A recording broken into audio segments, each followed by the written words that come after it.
We have two go-to books when it comes to sex in a marriage. They are both by Kevin Leman. They are Sex Begins in the Kitchen and Sheet Music.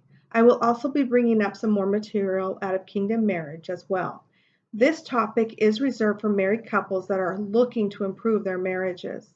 One thing that Kevin Leman is known for is his birth order books. The place that you hold in your birth order determines a lot about your relationships. For example, I am the oldest in my family, and I married my husband, who is the baby of his family. And this happens to be the exact same dynamic of Kevin's, and he speaks about it often. So, as the oldest, I am responsible. I am a list maker. I'm a planner and not that into surprises. But my husband, being the baby, is spontaneous, adventurous, and a risk taker and an obnoxious prankster. These qualities in each of us alone is enough to cause conflict, so it helps to understand them. They are firstborn, middle child, baby, and only child descriptions. And if there's a gap of 5 years or more between the children, you're also going to bear some of the firstborn qualities. It is very interesting, and although mentioned in Sex Begins in the Kitchen, I recommend looking up his birth order books for more information on the topic. Another vital piece of information when it comes to sex is communication. I'm hearing a lot of complaining from women about a lack of communication. I can't tell you how many books we own on communication alone. I know that it really helps if your husband or wife is your best friend. Communication can be much easier if they are, but when ugly things like pride get in the way, then communication can become a battlefield. I recommend learning to communicate in a way that talks about how you would feel rather than accusing the other person of doing whatever it is that they are doing. In the Genesis process, it's called the I statements versus the you statements. For example, I feel hurt when you do this or that versus you always or you never. Another thing we try to do in our marriage is to not allow the words always or never in our statements. Often is more believable. Always or never implies that it's all the time, and which also can open up a line of communication that can cause defensiveness and loss of connection. I was reading something about sex being the gauge to tell how our marriage is.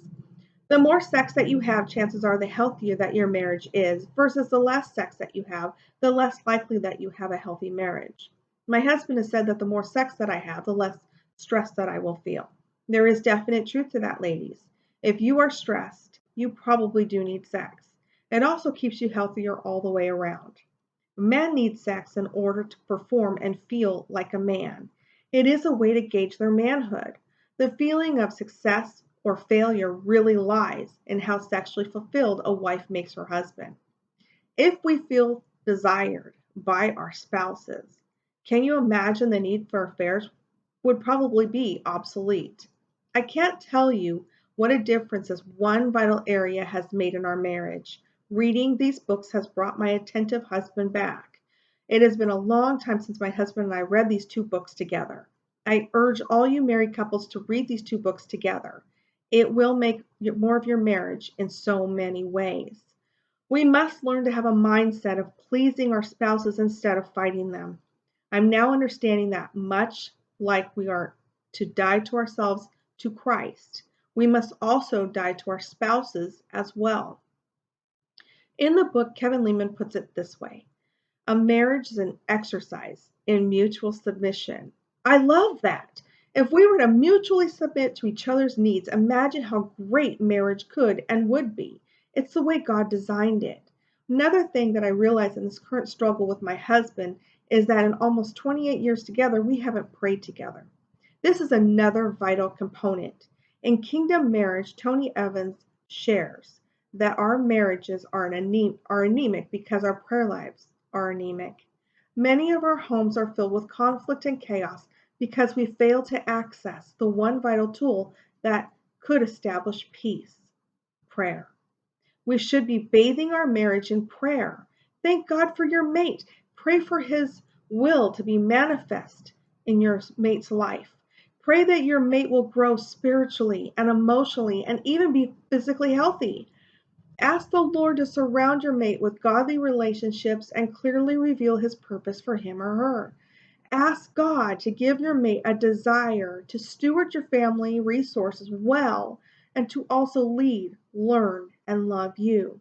Ask God to bring greater passion and spontaneity into your sex life, and ask Him to help your mate love Him with all his or her heart, soul, and mind. And then you now reverse that same prayer for yourself. Another unique thing that Tony brings out in his book is sexual fasting. In all my years of reading, this is something I have never heard of. The idea of sexual fasting is biblical. It seeks to deepen the spiritual intimacy of a couple as the two go before the Lord in agreement and prayer. It is designed to reach the root of any issues a couple's facing, but it can also be used in pursuit of an even greater spiritual level or breakthrough that the couple may be desiring. He goes on to explain that couples focus entirely on physical symptoms of an issue, trying to micromanage each other rather than dealing with the heart and spiritual core of what is causing the conflict. We all have struggles, and I understand that I am responsible for doing my part. If we as husbands and wives do our part daily to please our spouses, life would be so much better. And if we focus on this one area along with a healthy prayer life, then the enemy doesn't stand a chance. I realized that through this experience that I wasn't taking my own advice. Only you can change you. The power to change someone else lies in the power to change you. In my case, it wasn't just about changing me, but also changing my mindset with these materials. Sometimes that's what we need. We need resources that will challenge us to change the way we think in order to receive the most that God has to offer. I hope that this week I was able to help you understand these principles that I stumbled across, and I hope that they will help you strengthen your prayer life, your sex life, and your relationships.